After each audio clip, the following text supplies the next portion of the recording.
नमस्कार। चलिए आज हम डिस्कस करेंगे 15 important MCQs from history art and culture. लेकिन इसमें आज जो हिस्ट्री के सवाल हम डिस्कस करने जा रहे हैं तो वो प्रीडोमिनेंटली मेडिवल हिस्ट्री से संबंधित होंगे और कल्चर भी मेडिवल पीरियड का ही जो है वो हम डिस्कस करने जा रहे हैं। ठीक है, तो पहले सवाल से शुरू करते हैं। पहला सवाल ये रहा आपके सामने, consider the statements from medieval history of India. ठीक है, तो ये कुछ स्टेटमेंट्स हैं आपके सामने और आपको बताना है कि यहाँ पे किसकी बात हो रही है। He was also known as lakh Bakhsh for his generosity, मतलब giver of lakhs।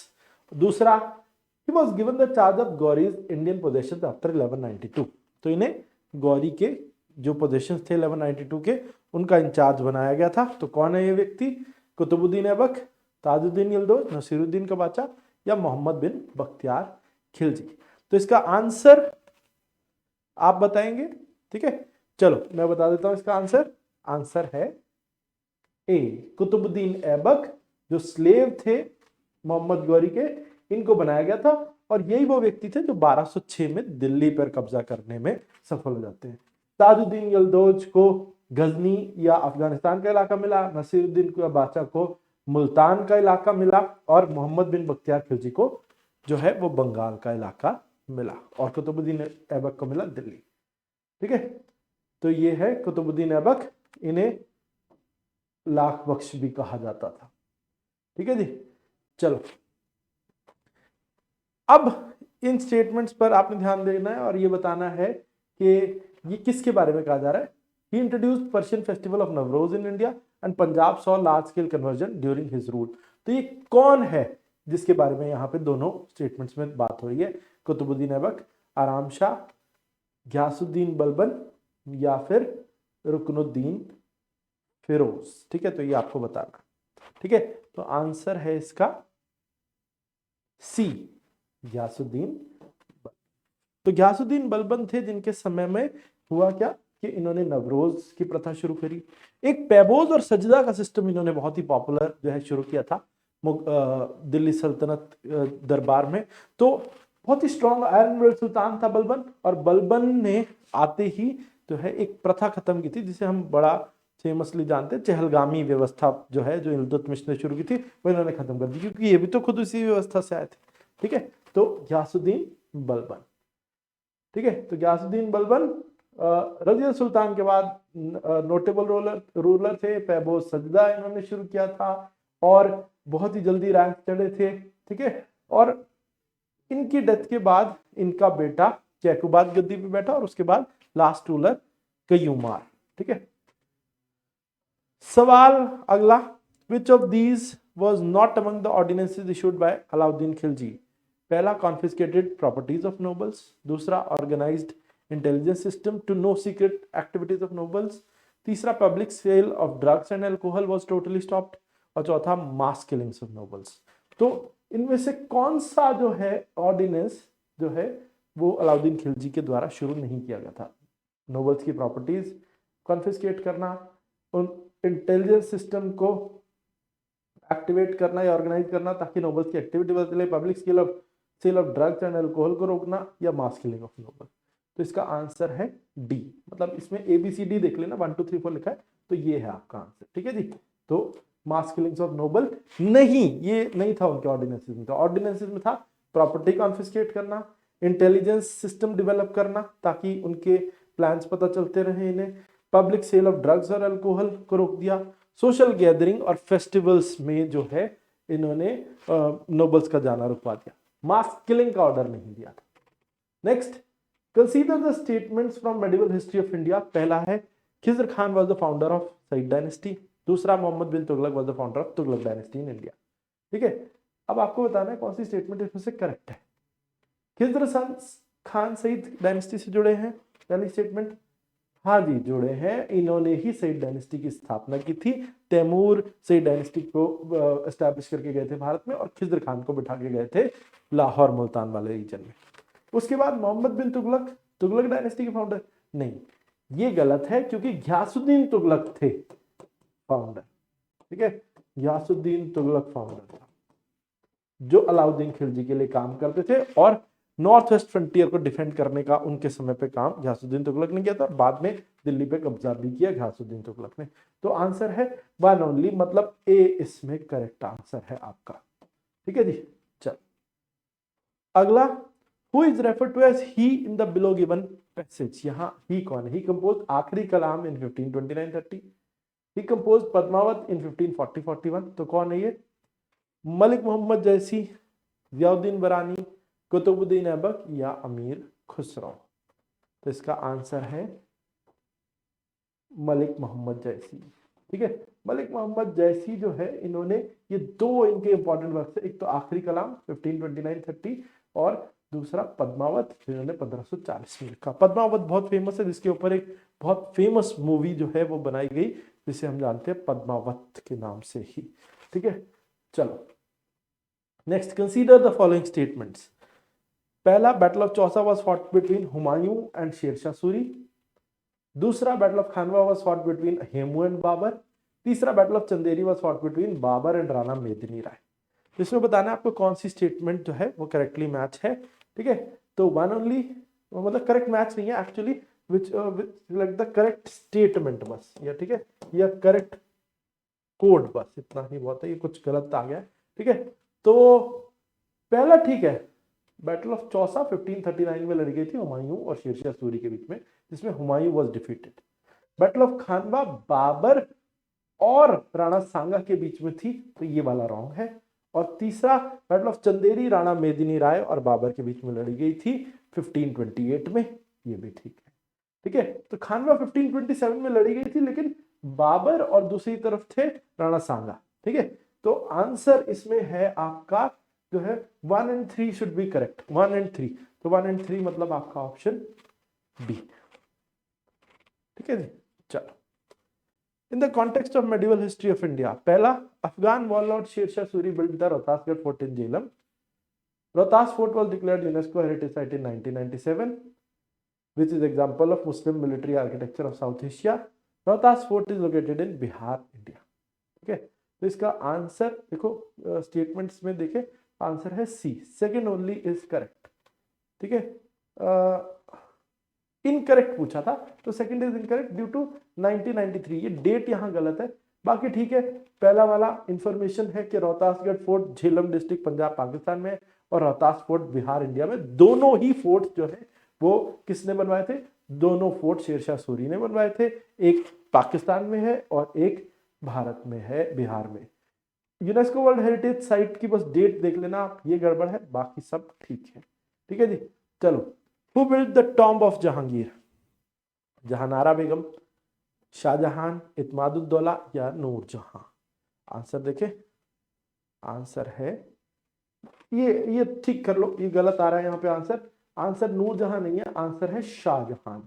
ठीक है, शाहजहां ने टॉम्ब ऑफ जहांगीर बनाया था। ये शाहदरा बाग लाहौर में स्थित है टॉम्ब ऑफ जहांगीर। ये देखो, शाहदरा बाग लाहौर में स्थित है टॉम्ब ऑफ जहांगीर, और it was built by Shahjahan not Nurjahan. ठीक है, शाहजहां जो जहांगीर का बेटा था, उन्होंने बनवाया था। बहुत ही सुंदर फ्रेस्को के लिए जाना जाता है। शाहदरा बाग लाहौर पाकिस्तान में अभी लोकेटेड है। ये इस तरीके का सुंदर फ्रेस्को इसके अंदर देखने को मिलता है। Next, consider the statements from medieval history of India. पहला, Nadir Shah invaded Delhi and north India in 1798। दूसरा, Shamsher Bahadur fought from Abdali's Afghan army in third battle of Panipat. तो आपको बताना करेक्ट कौन सा है, 1 ओनली, 1 and 2 या सेकंड ओनली या नन ऑफ द अबव। पहला कह रहे हैं जी नादिर शाह ने दिल्ली और नॉर्थ इंडिया पे 1798 में हमला किया, और दूसरा शमशेर बहादुर अब्दाली की अफगान आर्मी की तरफ से लड़े थे थर्ड बैटल ऑफ पानीपत में। ठीक है, बट इसमें जो पहला और दूसरा मुझे दोनों ही गलत दिख रहे हैं, क्योंकि यहाँ पे 1798 नहीं 1738 से 40 था, डेट की वजह से ये गलत हो गया। दूसरा, शमशेर बहादुर फ्रॉम अब्दाली अफगान आर्मी, उनकी आर्मी से नहीं लड़े थे ये। ठीक है, फ्रॉम अब्दाल, ये ऑपोजिट साइड से लड़े थे। ठीक है, he fought from the side of जो है मराठाज, एंड शमशेर बहादुर कौन थे? ये भाई थे किसके? बाजीराव, सॉरी नाना साहेब के। तीसरे भाई थे और बाजीराव के बेटों में से एक थे मस्तानी बाई के बेटे, जिनका असली नाम कृष्ण राव था। ठीक है, तो ये वाला भी गलत हो गया और ये वाला भी, तो none of the above answer आना चाहिए। ठीक है, नन ऑफ द अबव ही आंसर है। Where is Birbal's house historical place located? Fatehpur Sikri, Agra, Gwalior या शेखुपुरा, पाकिस्तान? तो आंसर है ए, फतेहपुर सीकरी। ठीक है, उसके अलावा consider the following statements about Mughals. मुगलों के बारे में एक कुछ स्टेटमेंट देखिए। पहला, Humayunnama was written by Gulbadan Begum during the Mughal rule. दूसरा, Amir Khusro was famous poet under Mughal rule. तो अमीर खुसरो एक फेमस पोएट थे। तो इसका मैं बता देता हूं, हुमायूंनामा गुलबदन बेगम ने लिखा था, जो अकबर की बुआ थी और हुमायूं की सिस्टर थी। ठीक है, और दूसरा जो है अमीर खुसरो एक फेमस पोएट थे मुगल रूल के अंदर, गलत है। He was a famous poet under Alauddin Khilji's rule. ठीक है, अलाउद्दीन खिलजी या फिर उसके पहले आप कह सकते हैं, खिलजीज से पहले जो है स्लेव डायनेस्टी के लिए भी इन्होंने काम किया। तो Amir Khusro was never a poet under Mughal rule, तो ये तो गलत है। तो पहला स्टेटमेंट जो है वो ठीक है, तो इसीलिए सी में वन ओनली इज करेक्ट होना चाहिए। ठीक है जी, चलो आगे। Which of the following statement is correct regarding medieval period in Indian history?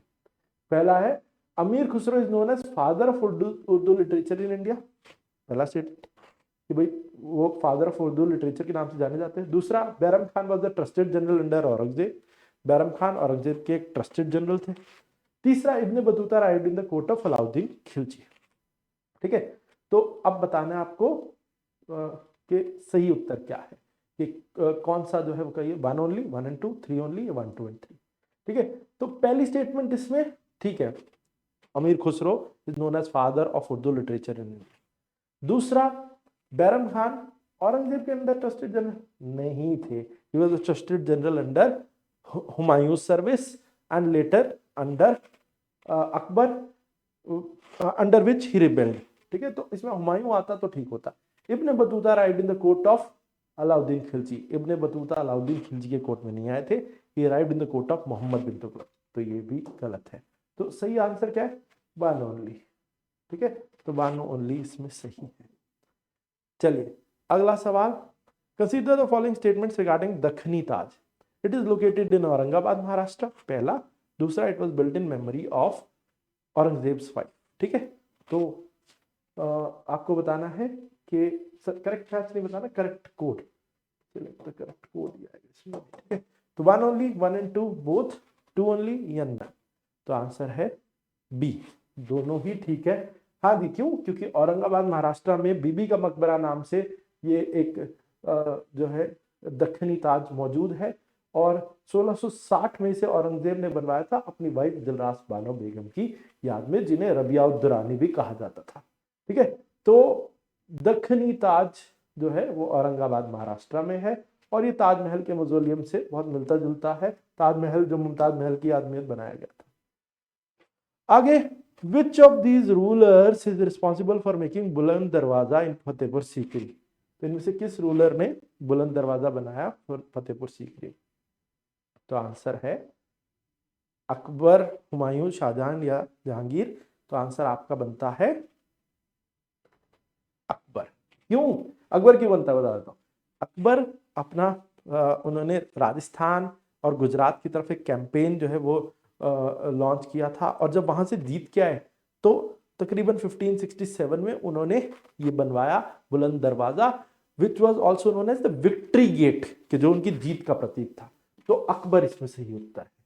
ठीक है जी, आखिरी सवाल आज का, कृष्णा देवराया एंड अच्युत देवराया were the rulers of these dynasty, या दिस डायनेस्टी आएगा, दिस डायनेस्टी। ठीक है, तो ये देख लेना किस डायनेस्टी की बात हो रही है, सलुवा, तुलुवा, अरविडू या संगमा। ठीक है, तो ये बताना आपको किस डायनेस्टी से। इसका आंसर है बी, तुलुवा। देखो तुलुवा डायनेस्टी के का रूल चला 1491 से 1578। तो विजयनगर के हैं ये सारे रूलर्स, पहली बात तो मैं बता दूं, और 4 डायनेस्टीज ने रूल किया था। उस समय तुलवा डायनेस्टी जो थी वो उसके ये रूलर्स थे जिसमें थे तुलवा नरसनायक, वीरन नरसिम्हा राया, कृष्ण देवराया और अच्युत देवा। ये दोनों रूलर्स किसके थे? ये दोनों रूलर्स तुलवा डायनेस्टी के थे। और ये ग्रेटेस्ट रूलर हैं पूरे विजयनगर एम्पायर के, कृष्णदेवराया। कृष्णदेवराया जिनके कोर्ट में एक बड़ा ही इंटरेस्टिंग कैरेक्टर रहता था, तेनालीरामन। जस्ट लाइक बीरबल जैसे रहते थे अकबर के कोर्ट में हाजिर जवाब, ऐसे ही तेनालीरामन अपने कृष्णदेवराय के साथ मनोरंजक किस्सों के लिए जाने जाते हैं। ठीक है जी, तो चलिए आज के लिए इतना ही, और फिर मिलेंगे अगली बार। ये 15 सवाल आपके लिए बहुत काम में आ सकते हैं मेडिवल हिस्ट्री की पूरी तैयारी और कल्चर की तैयारी के लिए। तो जितने भी मेरे सेशन हैं, एक बात ध्यान रखना, जो हमने पहले भी किए हैं और आगे आने वाले वीक्स में भी होंगे, तो इसमें आप अपनी तैयारी को मजबूत कर सकते हो, अपने हिस्ट्री के फैक्ट्स और डेटा को बहुत मजबूत कर सकते हो। ठीक है, तो इसीलिए लगातार इन सेशंस को देखते रहो ताकि आप जो है उसकी प्रैक्टिस में बने रहो और ये सेशंस आपको मदद करें जब आप फाइनली एग्जाम देने जाओ तब। ठीक है, तो चलिए आज के लिए इतना ही, फिर मिलेंगे। धन्यवाद।